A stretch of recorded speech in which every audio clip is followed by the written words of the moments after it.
with so much content being created every day around the world, why is it so important for founders to create that content, even though it feels like they're drowning in a sea of just nonsense? I guess the one line I could say is that as a founder, you don't need to be everywhere, but you need to be undeniable where it counts. And what I mean by that, as you said, is a sea of content and a lot of noise out there.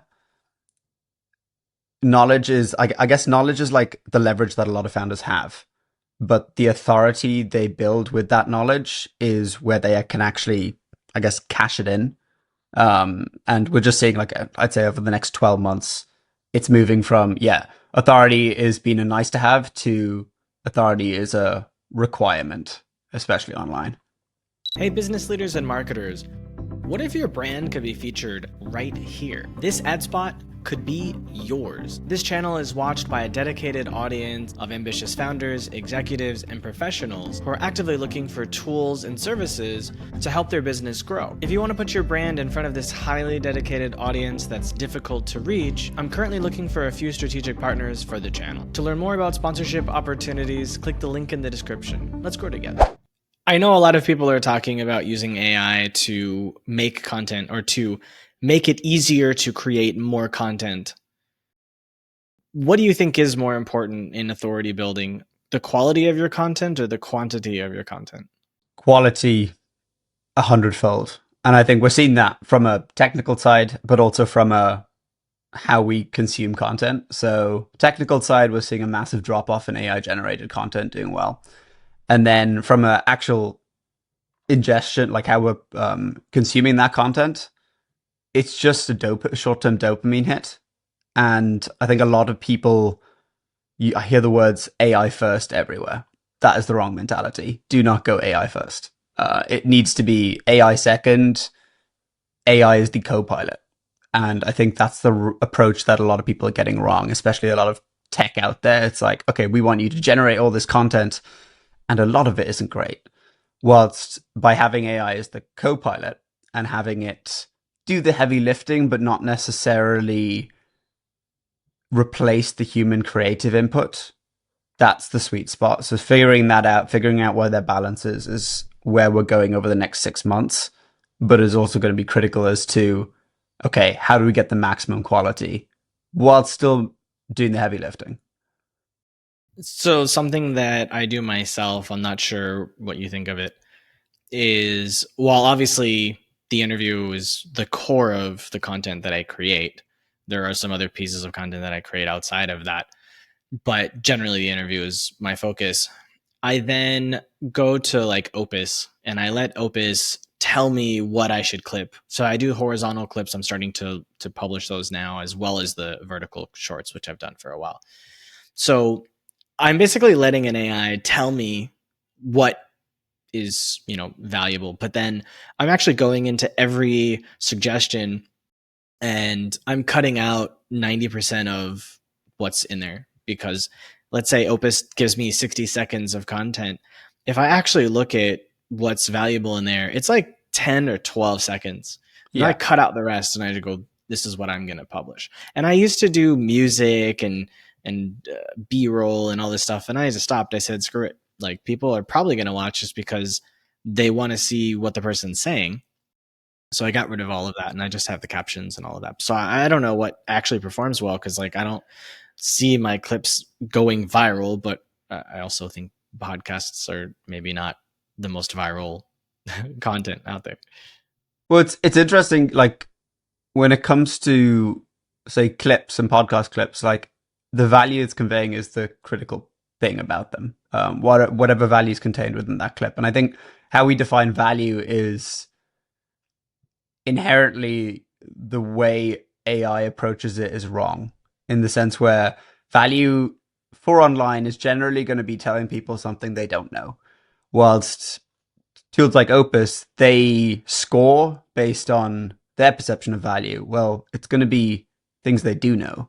So the AI needs to know about it to perceive it as valuable. It's not going to be able to perceive it as valuable if it doesn't know what value that is in terms of value. So when it's categorizing, hey, okay, that's somewhat useful, that might be useful, The reason it's doing is because it knows what that is. It already knows about it. It's not information that's unknown. And I think that is the tricky thing about AI at the moment is like these tools, they can only value what they know. And that's where we need to kind of find a different approach there because we need to convey things that the majority of people won't know. It's going to be a completely different take on something. It's going to be some imperfect information that a lot of people don't know, and necessarily the AI that's been trained won't know that either. So, as you said, going in and cutting out a lot of that content that the AI thought was valuable is a mandatory step right now whilst we kind of figure out how to get an AI to that stage where it can actually extract the correct value. So, in terms of creating content, what is more valuable for this authority building? Is it long form or is it short form? What do you think? It all depends on your framework. So I'm like a big advocate for before you create like one piece of content, you want to outline your framework on how you want users to be attracted to your brand, how you want them to engage, and what is that funnel. So if your end goal is to book them on, I don't know, for what would be that end goal for you? Would it be like book them on the podcast? Would it be to get them to purchase some sort of like purchase something, a product, a service, whatever that end of goal thing is, you work backwards there. So like we know top of funnel, long form's great for like middle of funnel, but then you need to hook people in. So you're going to need use your short form that is long form chopped up, use it to direct it to your long form video, probably monetize your long form video so you're actually breaking even on the ads there. Then that long form video should have snippets of, I wouldn't say upsells, but indications of what that end product is. And that's when you're moving them into that warm lead. And I think that's a really important thing to do because a lot of people approach content as if, oh, we need to do content because we need to do content. They don't necessarily put out on paper, okay, this is why we need to do it. Right. So when I originally started the podcast, my goal was to build a waiting list for my startup software. Okay. And this was 5 years ago. So the people that I was interviewing were the ICP for the software. Okay. So during the intro call, they would say, "Oh, what are you doing outside of the podcast?" "Oh, well, actually, I'm running this company." "Oh, that sounds really interesting. Can I try it?" "Well, it's not ready yet, but..." And so then, like, after the interview, I might take a few minutes and go, "Hey, do you mind if I just show you some like screenshots or show you the app in action? I'd love to get your feedback." And so that's what I used it for. I wasn't trying to build an audience. I wasn't trying to sell anything to anybody. I was just trying to get feedback. I was doing product discovery, you know, wait list building, things like that. Yeah. And that's a great kind of like CTA. And I think that's the issue that you're going to find there is it's quite time consuming because the reusability of that content is quite, well, restricted at the time, but you can definitely use it to attract more of your ICP. I think the thing with content is you want it to be something that runs on independently of you in that sense. A lot of people think you have to be churning out quite a bit of content and it needs to be recent, that sort of stuff. That's not the case because a lot of feeds nowadays, they're not feeds, they're discovery engines. You can post something 4 months ago and it might show up on your feed. So that's how you want to think about content is, okay, is it applicable right now? Okay, cool.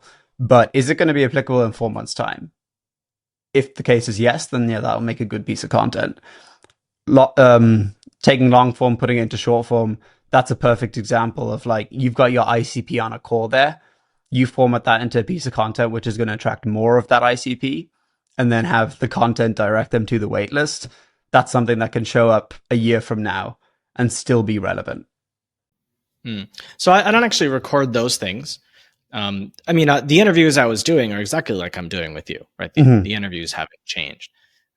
It's just that the conversations, some of the conversations with them were during the intro call, which I don't record. Some of the conversations were after the interview, which also is not recorded. So the interview was the way for me to get a call with them so that I could learn from them. Um, and while doing the interview, sometimes like now, I was talking to them about my real situation and kind of getting advice for them. And then so the core of the content for the interview was, okay, well, I'm dealing with this right now. So let's say the person was focused on sales. We go, oh, okay, so yeah, we're working on building our sales team, and this is what we're dealing with. What have you dealt with? Like, what are things you've learned from your experience? So it was kind of like free mentorship for me, Yeah. and that's always been great. But now I'm more focused because that startup, we had to shut it down a few years ago. So now my focus is in being able to build a network with these CEOs and redirect them to other people in my network that provide services that could benefit them, because I don't specifically have something that I'm selling them.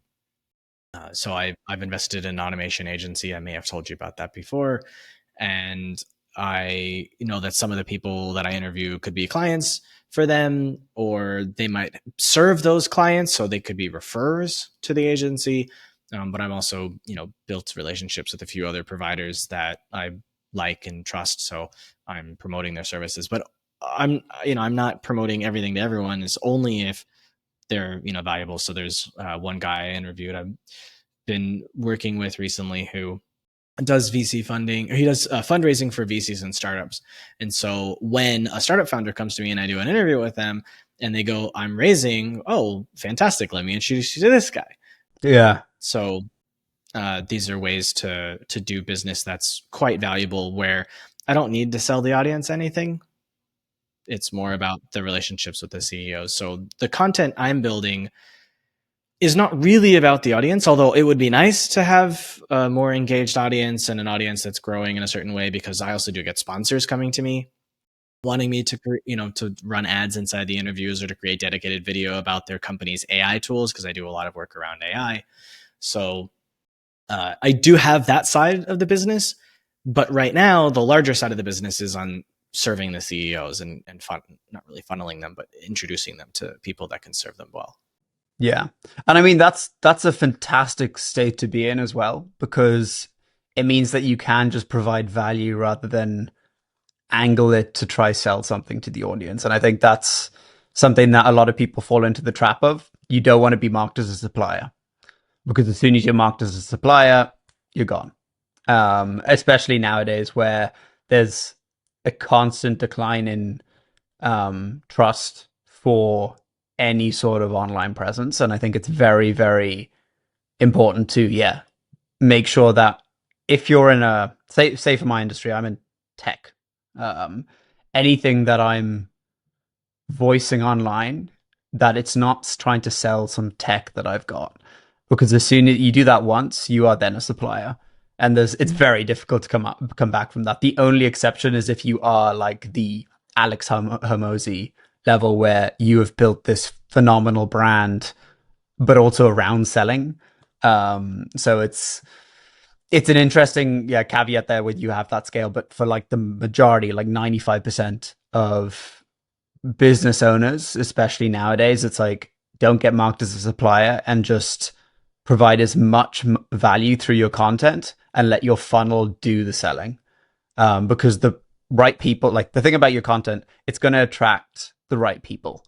So if you're pushing out content relevant to CEOs and you push it out, it's going to reach CEOs. It's going to reach more of them. That's just the nature of how a discovery engine works. And when that happens, provided you've got the funnel in place, that if someone's like, oh, that could be of interest, how do I get in contact with them? Provided that jump from how do I get in contact with them to getting in contact is really low lift, it's fine. Then they'll come into your pipeline, and that's how you can nurture them. But I think that's the shift that people need to have, where it's like, okay, the content is not going to sell. The content is going to attract. Funnel does the selling. I don't even have a funnel. I do very little work, honestly, for that, because I've been doing this for 5 years. I have dozens and dozens of podcast booking agents and PR firms and marketing firms that reach out to me and just pitch me their clients. Yeah. And Sometimes I'll go to help a reporter and I'll publish a question and I'll get 15 or 20 people reaching out to me that are a fit that want to be interviewed. And so sometimes I can, if I feel like I want to introduce more people to the agency, I can be like, hey, on Help a Reporter, I can ask a certain question that'll get me someone that's more likely to be a referrer of their ICP.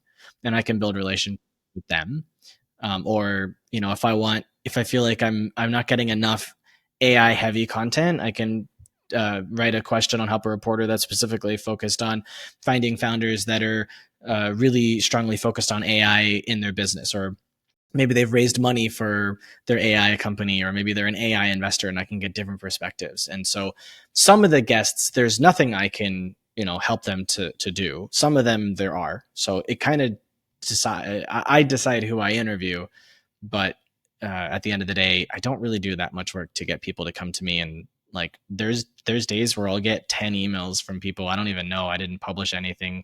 So, the CEOs found me directly, or their executive assistants found me, or their marketing director found me. I don't really do anything to get these people, and they're all really interesting. I think the interesting one there is if you're optimizing for people coming on the podcast, perfect setup. If it's growing that newsletter with your ICP, then you want to be as hands off as possible, in the sense where you've got, say, a piece of content goes out, or you have loads of people, loads of inbound coming in to book podcasts. You then go on a podcast with them, and then you have them as a kind of warm lead in your newsletter. The difference with pulling yourself out of that process is, like, you want to create some content from those podcasts that are attracting your ICP that you don't really need to worry about. It's there, it's out there. When people see it, they're like, oh, that's relevant to me. Let me sign up to the newsletter. And then you're growing that newsletter with your ICP completely on autopilot without having to do podcasts, in the sense where you can then do the podcasts on your own time. In the sense where if you want to do 5 podcasts, then it doesn't correlate to getting 5 of your ICP in through the door. So it's detaching that relationship. Yeah. What I realized recently was that pretty much all of my content had no SEO. And I've spent this month really focused on using AI tools to make the content that I already have more searchable, and specifically searchable by LLMs as well. So I'm redoing the titles, the descriptions, the tags. I was doing tags wrong on YouTube. I was doing all of it wrong. And I've fixed almost all of that now. And then I've got to do the audio side as well. But the big thing is, I used to make a page on my website for every interview, and around number 200 I stopped, because it was too much work to do every time an interview came out. And I killed my WordPress website. It was an old website, and it had all this information and backlinks and everything. And I built a new one from scratch using an AI. And so I was able to create a script that all I have to do is type into the AI the URL of the YouTube video and a few quick instructions, and it'll generate a brand new page with all of the details for me. And all I have to do is then paste in the transcript, and the transcript has all the SEO and everything in it. So I'm rebuilding all of that value. And once I have that done, I'm going to automate it so that when a new video gets published, it'll automatically create the post for me, the post page. And then I want to create a LinkedIn newsletter, but I want to automate the creation of a LinkedIn newsletter based on the content from the YouTube, so that automatically when a video goes live, it schedules something that's not the transcript, because the transcript is on the website, so it has to be different, but something that's like the learnings from that. And that is what I can use to create that inbound interest from the ICP inside of LinkedIn. So that's what I want to work on.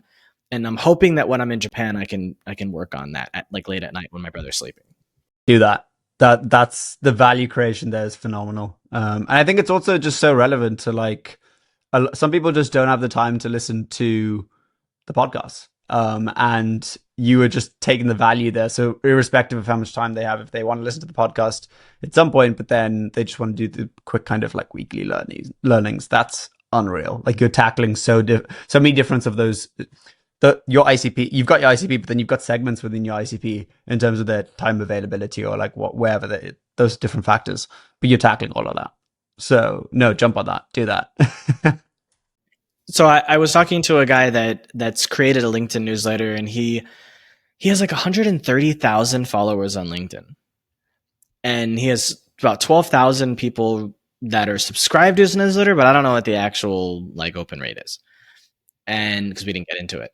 But he said the first what really matters is that you have as many followers as you possibly can before you launch your first one, because when you send that out, LinkedIn will message all of the people in your network, all of your first level connections.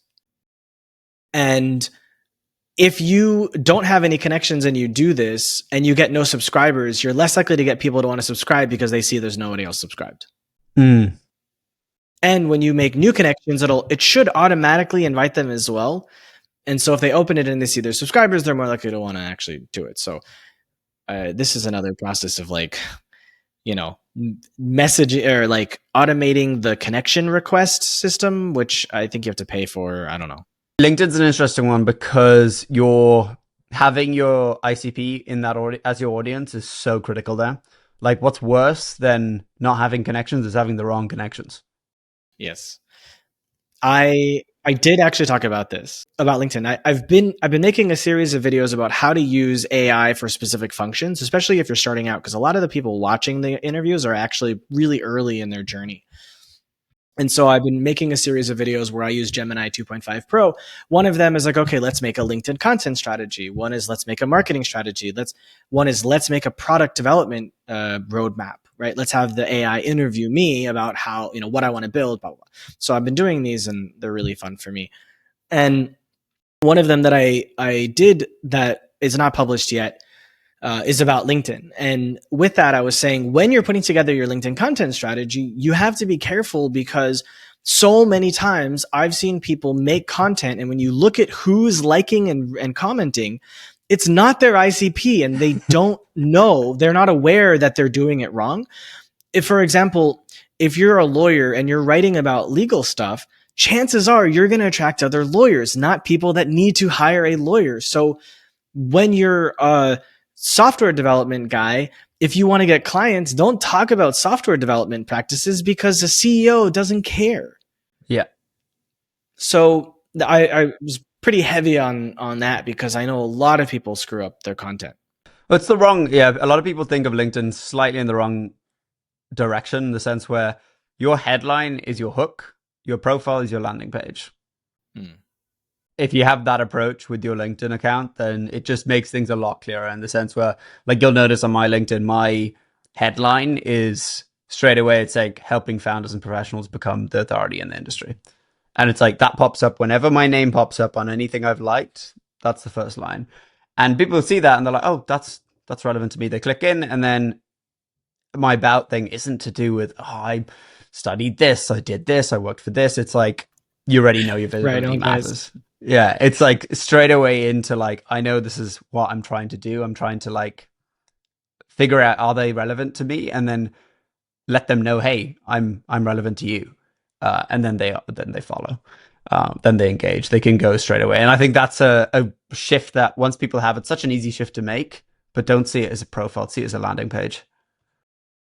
I learned this. I paid this guy. He's a British agency owner. He does LinkedIn strategy for businesses, and I didn't know any of this stuff. So I paid him, joined his course and community. And after I saw that, I was like, oh, I've been doing LinkedIn wrong. Interesting. I mean, I knew that I needed help, but I didn't realize just how bad it was. So, what's the most important thing that you've learned so far in your life? In my life, whoa. Yeah. from a I guess from a general life perspective, the importance of time. I've had so many instances where that could have been my book closed just like that. And so a lot of people ask me that, Ethan, how why do you have so much like insane amount of drive, and I'm like, well, there's been multiple instances where that drive could have just stopped. And so I'm everything I do is a lot of it's built off that. From a business perspective, definitely there is always going to be someone who's going to be able to build it for you faster than you, better than you. Um, and knowing how to leverage that is critical in the period of like where we are with technology. And what I mean by that is we plan for people to build things in our roadmap. We have tech that we don't know how to build.